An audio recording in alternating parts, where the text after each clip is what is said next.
Buenas tardes, gracias por acompañarnos hasta este momento. Hoy quiero conversar con ustedes con una visión de ciencia, de cuáles son los desafíos para la ciencia frente a esta posible incursión de Fusarium raza 4 tropical.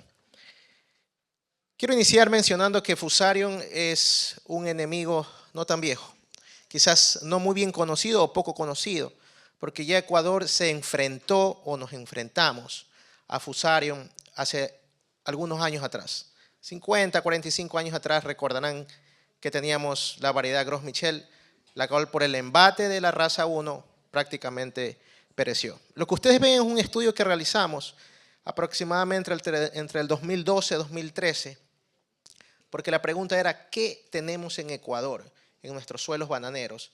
Porque se hablaba de que llegó la raza 1, no llegó, y que posiblemente la raza 4 esté ahí oculta. Nos obligó a hacer ese estudio. Y en aquel entonces nosotros hicimos un muestreo, esto está publicado ya en revistas científicas, y corroboramos lo que ustedes ven allá es un árbol filogenético y lo que descubrimos, se hizo un muestreo de alrededor 300 aislados de todo el Ecuador productivo bananero. Y nos dio una lección de que la mayoría de las cepas que ingresaron era un solo linaje clonal. Todas eran clones. Cepa de que se encontraba en Manabí, en El Oro, Los Ríos, Guayas, todas eran clones. Y eso nos lleva a reflexionar acerca de que puedan haber existido dos hipótesis de ingreso del patógeno. La primera, que ingresó de un punto X, porque no sabemos de dónde, y desde ese punto de ingreso se dispersó en todo el país. Y la segunda hipótesis es que hubieron múltiples ingresos de un mismo punto o de varios puntos. Y la respuesta más parsimonia apunta a que la primera puede haber sido la vía de ingreso. Pero sobre todo nos muestra de que si no se tiene cuidado, este tipo de patógenos se dispersan fácilmente. Y las consecuencias aún prevalecen. Productores pequeños que aún tienen Gros Michel en sus patios de casas y dependen de esto, es un problema porque sus plantas se siguen muriendo. Y es un patógeno que prevalece en el suelo, sobrevive, su persistencia es prolongada. Y este es otro ejemplo de ciencia, porque vine a hablarles hoy la mirada de la ciencia y por qué la ciencia es importante en la toma de decisiones. Sobre todo cuando nos enfrentamos a epidemias por este tipo de patógenos vasculares. Y de otro tipo. En ese estudio también realizamos un muestreo de plantas Cavendish, nuestras variedades que ahora sembramos. Aislamos muestras de esas raíces y encontramos entre esas plantas sanas aislados de la raza 1 colonizando las raíces. Pero una variedad resistente aún sirve como hospedero de esa raza 1. Entonces muchos dicen, sí, el hongo subsiste en el suelo más de 30, 40 años, pero no solo es que está ahí en el suelo, porque el hongo sobrevive como un saprófito, se alimenta de materia orgánica, pero también es un excelente hospedero como endófito de otras plantas. No solo el mismo banano, sino de malezas. Y esa es la evidencia tácita que tenemos. Este aislado en particular, el que ustedes ven aquí, fue aislado de un Cavendish. Pero era un patógeno para el Gros Michel, así que cuando lo pusimos y lo enfrentamos con el Gros Michel, lo mató. Lo que quiero mostrarles es lo que, o mejor dicho, la idea que quiero posicionar en esta sala, es que ya pasamos por esto. Y si no tomamos asunto, nos puede volver a pasar. En previas charlas yo hablaba de que todos nuestros esfuerzos tienen que enfocarse en evitar de que el hongo llegue a nuestro territorio. Mencionaba Danilo, es mejor no tener que lidiar con el problema y los recursos deben enfocarse a la exclusión. Es decir, permanecer en esta fase de alerta y evitar a toda costa esa incursión. Ahora, como todos sabemos, quizás, y digo quizás porque está todavía en proceso de confirmación, nos enfrentemos a una posible incursión. Y ya ahorita no podemos hablar de evitar, sino de contener. Ya pasamos, mejor dicho, si es que se confirma, la parte de prevención sino a contención. Ahora, todos nuestros esfuerzos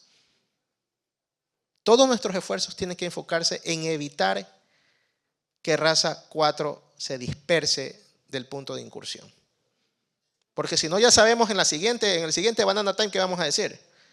Ya no tenemos que hablar de contención, sino ¿cuál toca?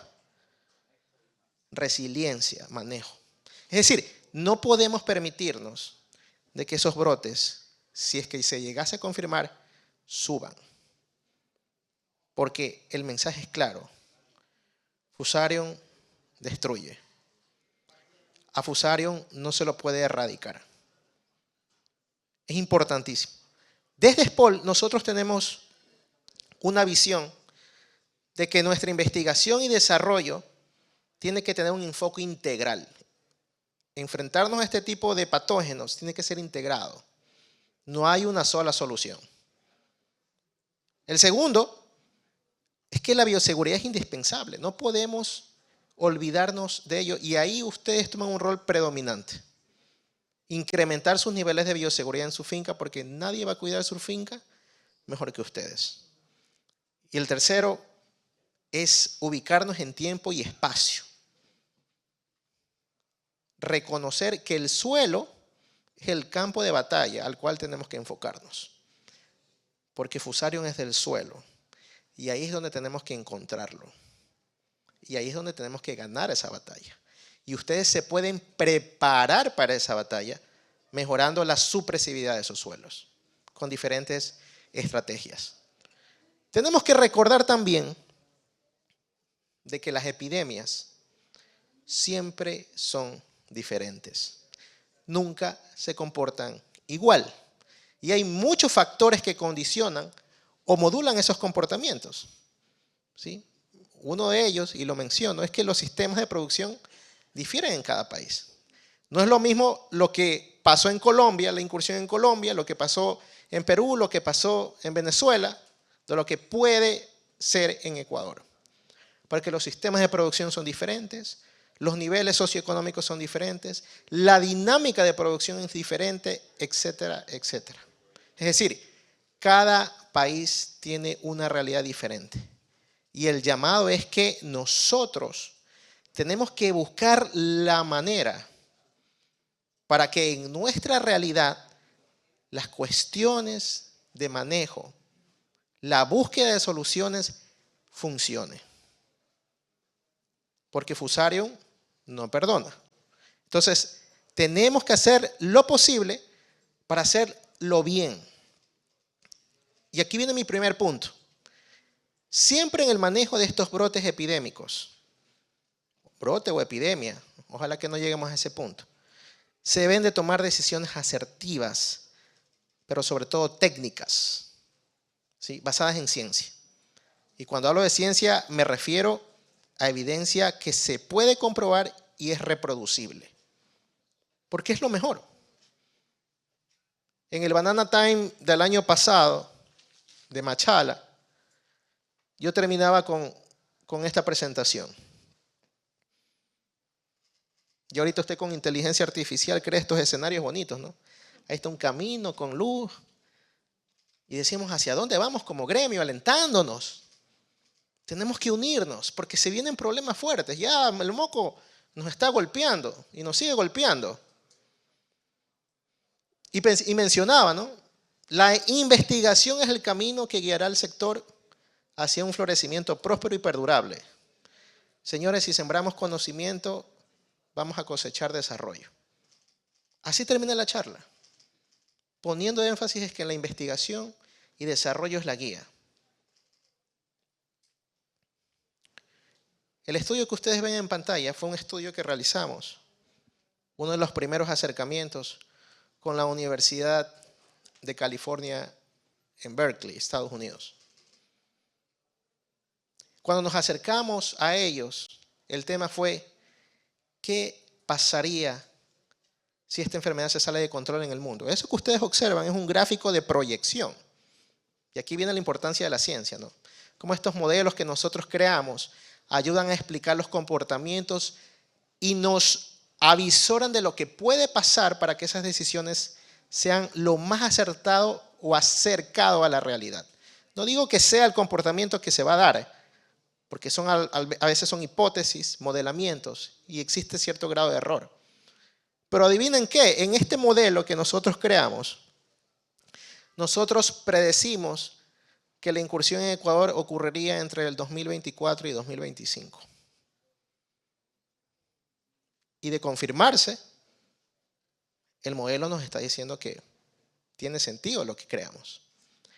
Pero en este modelo además queríamos responder una pregunta. ¿Qué pasaría? Porque aquí recoge la mayor cantidad de países productores. Esta es una respuesta del superávit de los países productores al embate de la enfermedad. Y hay países, como ustedes sabrán, que están más afectados por Fusarium, háblese de China, Filipinas, donde la incidencia ya es mucho mayor y está ampliamente distribuida, versus otros países, por ejemplo, los recientes que han tenido incursiones, donde la incidencia no es tan grande. Entonces le preguntamos al modelo, ¿qué pasaría en el comercio?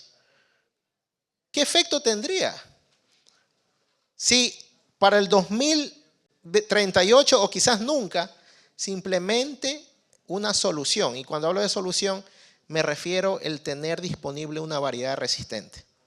Esa fue la pregunta que le hicimos, porque tener una variedad resistente en teoría arreglaría el problema, en teoría digo. Y el modelo nos decía, si nunca la última cápita, si nunca se adoptase una solución, el efecto para el mundo, o al menos para todos los países productores, sería una pérdida de 400 billones por efecto de fusariosis. Pero nótese algo. Aquí tenemos la simulación desde el 2022, 2023, 2024, etcétera, hasta el 2038. Y miren cómo va progresando el efecto de pérdidas para los países con mayor incidencia. Pero también hay países arriba, en las barritas de azul y celeste, que son los que tienen menos probabilidad de riesgo, o los que aún no reportaban la presencia de Fusarium. Y nosotros estábamos en las barritas azules. Lo que nos estaba diciendo el modelo es que a medida que se baja la oferta de banano, los países que aún no tienen la enfermedad se van a beneficiar, porque la demanda va a crecer y el precio va a mejorar. Pero para los países que ya tienen la enfermedad y la incidencia sigue avanzando, el cambio puede ser catastrófico. Y aún más, y este es el segundo mensaje que nos deja este estudio, que descubrimos que aún teniendo una solución, el tiempo de adopción es una variante o variable que tiene un rol predominante en cómo esa tecnología se adopta. Es decir, teniendo aún una variedad desarrollada, cuando hablo de tecnología me refiero a una variedad resistente, siempre existe el tema regulatorio. Años que van a pasar para que esa variedad llegue a las manos de un productor. Y por ese simple hecho de demora, hay un castigo que también se refleja en pérdidas. Es decir, no solo es el tiempo que nos demoremos en desarrollar una solución, sino también el tiempo de demora por el tema regulatorio. Entonces, el mensaje es claro. Si este patógeno llega a establecerse en Ecuador, el estudio advierte que el país pasaría de beneficiarse a sufrir pérdidas severas, especialmente si se dan esos escenarios de alta o muy alta incidencia, lo cual tenemos que evitar. Si el país adoptase o adopta tempranamente tecnologías, hablando de variedades resistentes, puede mantener su ventaja competitiva y mitigar esos impactos. Mensaje: la investigación y la aprobación rápida, por eso el importante rol de nuestras instituciones regulatorias, ¿sí?, es clave para que esas soluciones biotecnológicas lleguen a las manos en el momento adecuado.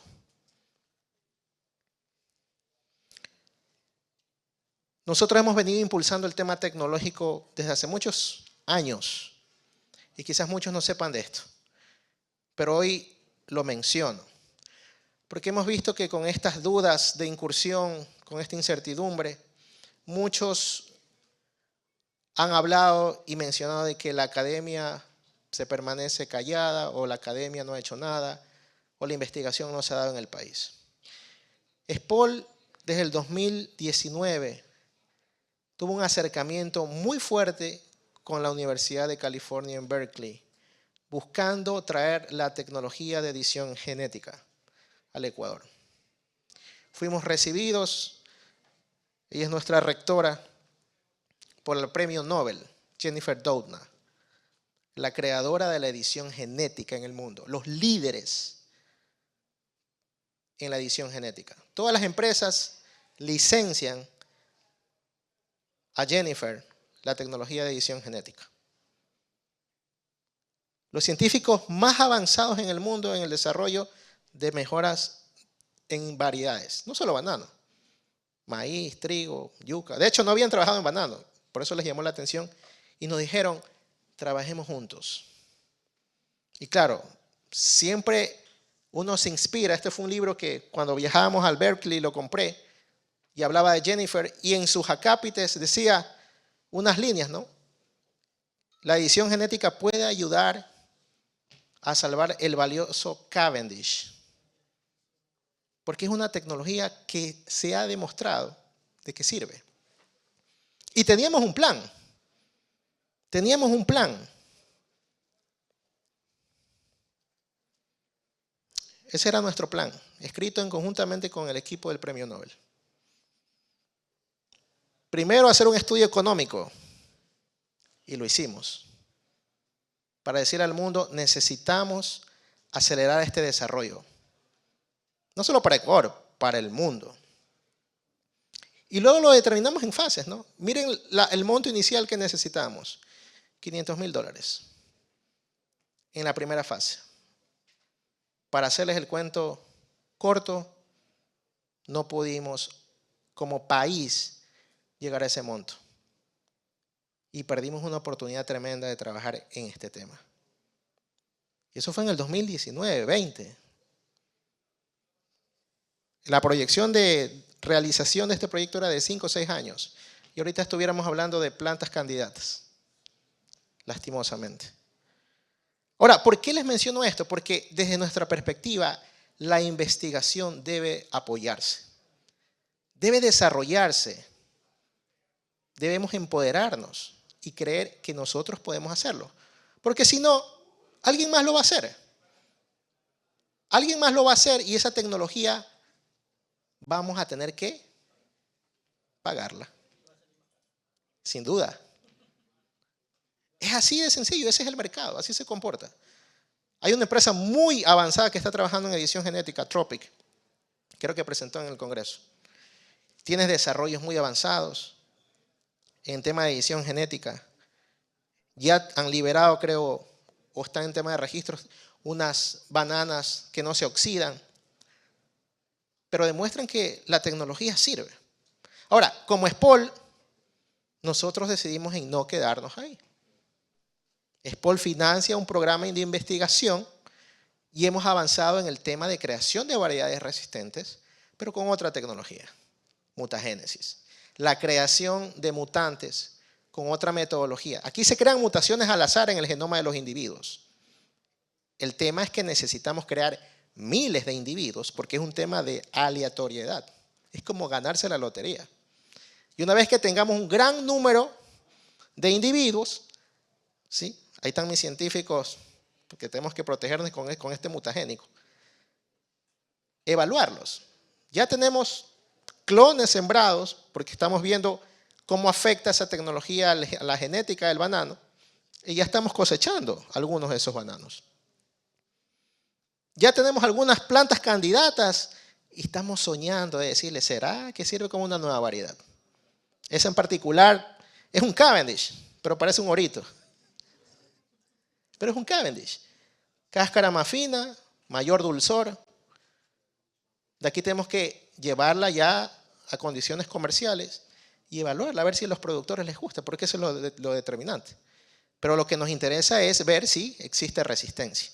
Entonces, hemos continuado y tenemos ahorita una colección o un banco de 3.000 mutantes o mutagenizados que estamos buscando trabajar en alianzas con instituciones de prestigio internacionales. Una de ellas es Agrosavia, que recientemente tuve el placer de visitar, con un equipo fantástico, porque aquí no podemos hacer el fenotipado, aquí no podemos inocular esas plantas con raza 4, sería una locura. Pero en otros países aliados donde ya tienen esa ventaja de trabajar con el patógeno, lo podemos hacer. También estamos trabajando otra tecnología, la irradiación, exponiendo tejidos de banano a rayos gamma. ¿Se han visto la película de Hulk, el hombre verde? Tal cual. Estamos irradiando tejido de banano para crear mutaciones y eventualmente sacar una característica deseada, que es la resistencia. Pero de nuevo, el mismo efecto. Trabajo laborioso porque necesitamos miles de mutantes. Y ahorita estamos viendo cómo esas concentraciones de irradiación afectan el banano y estamos evaluando su desempeño. Pero estamos caminando, no nos estamos quedando. Pero de nuevo el mensaje, necesitamos fortalecer la articulación y la inversión para investigación. Necesitamos trabajar para hacerle frente a este tipo de problemáticas. Patógenos que ya nos demuestran que en nuestras condiciones, si no todos ponemos de parte, porque como decía Danilo, esto es de corresponsabilidad, pueden pasar estos escenarios, ¿no?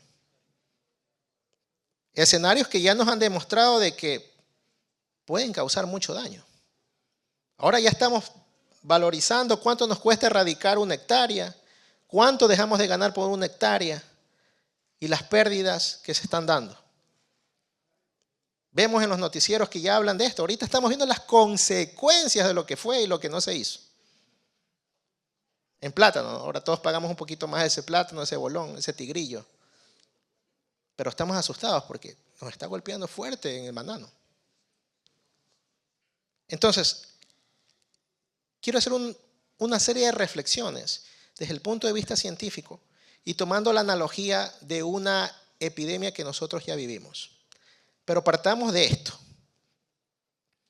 ¿Podemos mostrar una falsa realidad y volver a fallar ante la presunción de una incursión de raza 4? ¿O aprender de nuestra realidad y mejorar? Quiero que vean esta analogía conmigo. Nosotros nos enfrentamos como población mundial y población aquí en Ecuador sobre todo a este tema de la pandemia por un coronavirus. Uno es un virus, otro es un hongo. Ambos tienen particularidades. Transmisión no visible, fácil dispersión, no hay cura, tiempos de incubación prolongados, etc. Pero ¿qué nos pasó? Primer error. No nos va a pasar. Creer que nunca nos pasará. ¿Cierto? Entonces, tenemos que cuidarnos. Porque Fusarium destruye si no le damos la importancia. Esa es una finca de Mozambique que se le anunció al productor que tenía el patógeno y no lo tomó en cuenta. No le dio la importancia. Entonces, nuestras autoridades cumplen su rol. Pero aquí viene el rol del productor. ¿Cuál es la posición que toma frente a un anuncio, una notificación? Y lo digo con la mano en el corazón. Aquí todos somos tricolor. Y hay que defender la industria frente a los patógenos que nos afectan. Y el comportamiento de la enfermedad, ¿no? Si nos descuidamos, eso es explosivo. Así es el comportamiento. Y ya tenemos evidencia de cómo se comporta. Entonces, la lección número 1, es mejor invertir tiempo y recursos en esa prevención antes que la situación se salga de control. Así. No hay más que eso. Segundo, no reportar. Creer que ocultar el problema es la solución.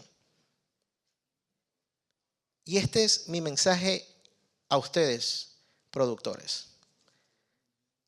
Las autoridades, los científicos, los epidemiólogos, necesitamos que las personas nos ayuden, que hablen, que comuniquen. Porque de nada sirve hacer simulacros si ustedes creen que lo pueden solucionar solos, cuando ya la ciencia nos dice que no es así. Entonces, recurramos a la ciencia, a los técnicos que saben cómo manejarlo, para ayudarlos. No ocultemos porque el problema puede ser mayor.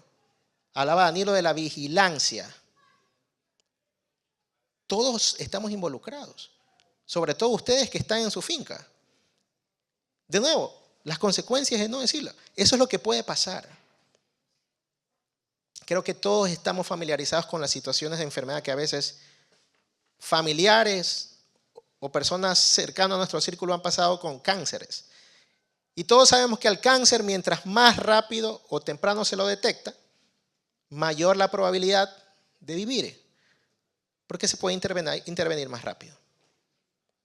Acá es igualito. Mientras todos tengamos eso claro, podemos buscar la solución mucho más rápido. Entonces, lección número 2. Un reporte eficaz y oportuno genera confianza y mejora la toma de decisiones. Tercer error que cometimos: tiempos de respuesta, no prever el comportamiento de la población. Acá tenemos que estar pendientes de qué puede pasar. Disponibilidad de equipos. ¿Se acuerdan cuando nos afectó el coronavirus y el tema del diagnóstico? Solo había 1 o 2 laboratorios. Acá ya nuestras autoridades han fortalecido ese sistema de diagnóstico.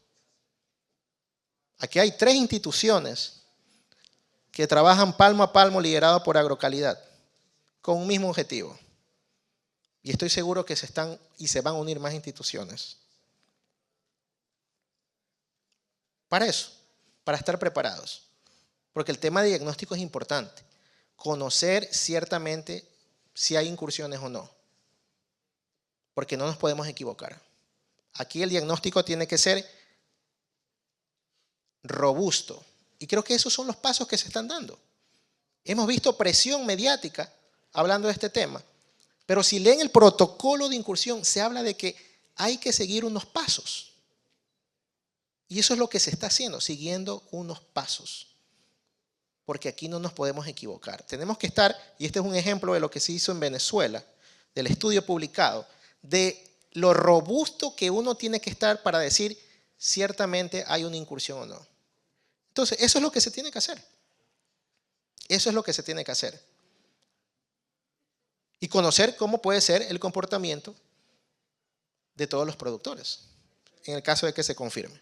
Entonces, lección número 3. Lo que puede darse es que el miedo es la incertidumbre en busca de seguridad. Y nosotros podemos atacar eso fortaleciendo esas capacidades. Capacidades diagnósticas. Y ahorita tenemos herramientas que nos ayudan. El cuarto, cerco epidemiológico. Ya conocemos cómo se mueve este tipo de enfermedades. Saber qué puede pasar. Protocolos de erradicación, tener los test diagnósticos. Se hablaba de implementar nuevas tecnologías. Esa es una foto de Seri que compartió en un foro bananero en el 2016 y hablaba de la incorporación de tecnologías. Ahorita tenemos una flota, nuestros técnicos. Ustedes ven Agrocalidad con flota de drones vigilando el área productiva. Estamos usando tecnologías, pero se tiene que alentar a que los productores se sumen a ese esfuerzo. Porque como dije, la realidad de cada país siempre va a ser diferente. Y para nuestro caso, lo que puede ser una ventaja y un orgullo, puede también ser un problema cuando queremos llegar a todos esos productores. Imagínense, 8,000 y pico de productores entre bananeros y plataneros. Perdón, 16,000. 15,000, 16,000. ¿Cierto? Más o menos. Es un desafío y no tenemos la capacidad de estar. Entonces, recurramos a la tecnología para fortalecer esos esfuerzos, con el único fin de que tenemos que rastrear, testear, si se da el caso aislar, pero sobre todo contener. Y tener claro en mente, la bioseguridad nos da tiempo, no es la solución. Es importantísimo, es indispensable, pero nos ayuda a ganar tiempo. Y les digo esto de nuevo, basado en ciencia. Australia es uno de los países referentes que nos ha ayudado para el tema de bioseguridad o de muchos modelos que se han replicado y adoptado. Ellos son claros. Y liberan la data y dicen, desde el 2015, ese fue un dato hasta el 2023, el patógeno sí se ha movido. Sí se ha movido, a pesar de los esfuerzos de bioseguridad. Pero sigue bajo control. Entonces, en caso de una posible incursión, no se debe escatimar esfuerzos. Y ese es el mensaje que todos tenemos que empujar, al cual todos tenemos que sumar. Anoche mientras trabajaba en esa diapositiva, yo decía, ¿cómo transfiero ese mensaje de que no podemos equivocarnos aquí? Todos creo que vieron esa película del Doctor Strange, de los universos múltiples, y que veía múltiples universos y escenarios. Y hay uno en el cual sobrevivimos. Señores, aquí no hay oportunidades, solo una, y no podemos evitar de que Fusarium se nos vaya de la mano. Tenemos que pelear nuestra industria. No podemos darnos el lujo. Y eso exige el involucramiento de ustedes. Totalmente. Aquí no hay vuelta atrás. No hay otra forma de decirlo. Exige el involucramiento total de la industria. Porque ya sabemos lo que Fusarium puede hacer. El mal manejo de datos. En tiempos de incertidumbre, miedos, los datos ayudan, calman a la población. Entonces, el acceso a información técnica es indispensable. Desde SPOL estamos por liberar una nueva plataforma llamada Simovan, un sistema integrado de manejo y monitoreo en musáceas, con la finalidad de seguir aportando a la transferencia de conocimiento, pero darles herramientas a los productores para tener datos climáticos, de nutrición y monitoreo de plagas. Herramientas gratuitas para que ustedes muestren su finca, registren sus datos, accedan a información de patógenos, reciban notificaciones, vean posibles casos. Y todo esto se deriva de tecnologías que ya hemos venido impulsando. Esta es una de ellas, una aplicación que liberamos en el 2021, Fusarium Sensor Ecuador. ¿Cuántos de ustedes conocen de este aplicativo? Levanten la mano. 1, 2, 3, 4, 5 en la sala. Tenemos la tecnología, pero la adopción no es la que se espera. Entonces, el mensaje es claro. Tenemos que llegar a los productores con herramientas para facilitarles la vida. Herramientas que también nos ayuden a nosotros a tener una mirada cerca a estos bichitos. Fusarium Sensor se lanzó con 3 objetivos claros. El primero, el de informar al usuario. Entregar notificaciones de los cursos, talleres, conferencias que se están dando en el país sobre Fusarium, para que estén conectados en la onda. Porque a veces hay información que usted se entera y usted dice, me hubiese gustado conocer eso, para enviar a mi equipo, a mis técnicos. Fusarium Sensor permite a que ustedes accedan a información técnica, panfletos, guías, y las descarguen. Pero sobre todo, ayuda a que ustedes reciban recomendaciones. Ustedes a través de esta aplicación toman fotos de plantas o casos sospechosos que ustedes crean de Fusarium. Esa foto va a una nube evaluada por expertos y usted recibe una retroalimentación. Puede ser un caso en que le digamos, no, eso no es Fusarium, eso es otra cosa. Manéjelo así. Pero si vemos de que puede ser un caso sospechoso, a la autoridad competente, pero le decimos a usted, no comete el error de tocar esa planta. Por favor, trabajemos conjuntamente, llamemos a Agrocalidad y lo vamos a asistir. Lo que pasa es que hay un miedo infundado porque es este desconocimiento que prevalece en los productores. Entonces tenemos que romper ese miedo con información y guiarlos. Ese es el propósito de este tipo de herramientas. Pero si se ven, la finalidad es convertir a cada productor o usuario de esa aplicación en un sensor fitosanitario. Aquí es cuestión de probabilidad. Mientras más personas, mientras nuestro ejército que son de nuestras plantas de banano sea mayor y usen la tecnología, mayor la probabilidad de que en alguno de esos avisos, de esas fotitos que se toman, detectemos un caso. Y no es una tecnología que reemplaza lo que existe, sino que fortalece aún más esas tecnologías. Y así unimos esfuerzos. Entonces, el mensaje es aprovechar ese conocimiento para la mejor toma de decisiones. La pseudociencia, lo que a mí más me da miedo. Tomar decisiones sin fundamento técnico y científico.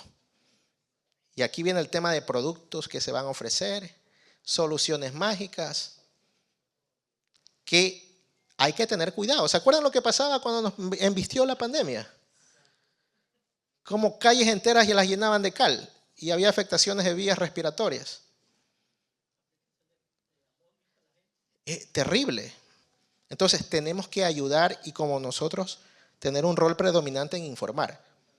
Ya sabemos que ahora los amonios cuaternarios, este es un estudio que realizamos, evaluamos algunos productos y validamos de que ciertamente los amonios y aquellos que vienen con glutaraldehído son los que mejor funcionan. Descubrimos incluso que algunos ácidos hipoclorosos también son buenos. Pero cuando llevamos esas moléculas a las situaciones reales de campo, cuando hay lodo, tierra y pHs variables, esos ácidos hipoclorosos ya no sirven. Y siguen prevaleciendo los amonios cuaternarios. Entonces, lo que nos dice la agencia regulatoria tiene valor y el llamado es escuchemos a nuestras autoridades. Porque ellos para decir algo, ellos asesoran, estudian, buscan el consenso científico y las recomendaciones son técnicas. Entonces aquí el llamado es a buscar esa información pertinente, validada, basada en ciencia. Entonces, lección número 6 es tomar esas decisiones basadas en evidencia comprobada y reproducible. En resumen, distinguida audiencia, que nuestros errores sean solo un reflejo de nuestro pasado. Y con esto concluyo mi charla. El patógeno se sigue dispersando en América del Sur. Son 3 países confirmados, Colombia, Perú, Venezuela. Y nuestro caso está en análisis. Y hay que esperar esos resultados. Pero tenemos que todos empujar al mismo y al unísono de que tenemos que proteger nuestra industria. La prevención y la bioseguridad es indispensable. El involucramiento de la industria es indispensable. Por eso recalcamos la bioseguridad. Y aquí ya se ha mostrado que no es cuestión de costos, es de disciplina, de voluntad. Pequeños productores pueden poner una caneca con amonio cuaternario. Disciplina. Porque si no se hace, corremos el riesgo de que nos afecte. Entonces, el involucramiento es de todos. El tema de la ciencia, mientras más nos demoremos, y este es el llamado también para todos, mientras más nos demoremos en desarrollar una tecnología, mayor nos puede costar. Porque no solo es el desarrollo de la tecnología, es el tiempo de la adopción, que también se debe tomar en cuenta. Hay diferentes instituciones trabajando en el país en el tema de mejoramiento. INIAP lo hace, EXPO lo está haciendo. Pero hemos dado pasos pequeños para lo que debemos ser como Ecuador. Con una industria tan grande, vivaz, fuerte. Tenemos que ser y convertirnos líderes de investigación en banano. Porque ya los patógenos como moco nos han demostrado que necesitamos tecnología que se puede adoptar. El uso de microorganismos es clave. Gustosamente hemos visto que ya los productores están aplicando, unos están creando biofábricas, pero cuidado, hay que saber qué cepas se aplican y de nuevo, información validada y replicable para que esos efectos perduren y sean los mejores. Y mi llamado como investigador, porque hoy día he dicho solo la parte de industria, como investigador, el llamado de Freddy McDermott, creemos un sistema robusto de investigación. Capacidades hay. Ganas sobran. Pero a los científicos el mayor dolor de cabeza es tener que sentarse en un escritorio y escribir un proyecto 3, 4 meses que no resulta en nada. La constante búsqueda de recursos para problemáticas como esta. Hoy tendríamos ya una variedad resistente si hubiésemos tomado como país esa oportunidad que les mostré. Pero tenemos que seguir empujando. Como dije, el fin es seguir siendo el país líder exportador. Gracias. Muchas gracias por su atención. Y por supuesto, agradecer a mi equipo, ¿no? Lo que ustedes ven es el esfuerzo de un sinnúmero de científicos desde SPOL que venimos cada vez fortaleciendo el desarrollo productivo, sobre todo enfocado en banano. Así que con gusto cualquier pregunta que tenga. Muchas gracias por su excelente intervención y ahora sí le damos paso a la ronda de preguntas. Y la pregunta que tenemos es, ¿las variedades que se obtengan por mutación pueden ser utilizadas en Ecuador considerando que la actual constitución prohíbe el uso material OGM? Sí, es otra tecnología. Aquí no estamos hablando de organismos genéticamente modificados. La mutagénesis es permitida, es validada, se implementa, así que no hay ninguna restricción. Lastimosamente. Muchas gracias por su intervención. Le damos un fuerte aplauso.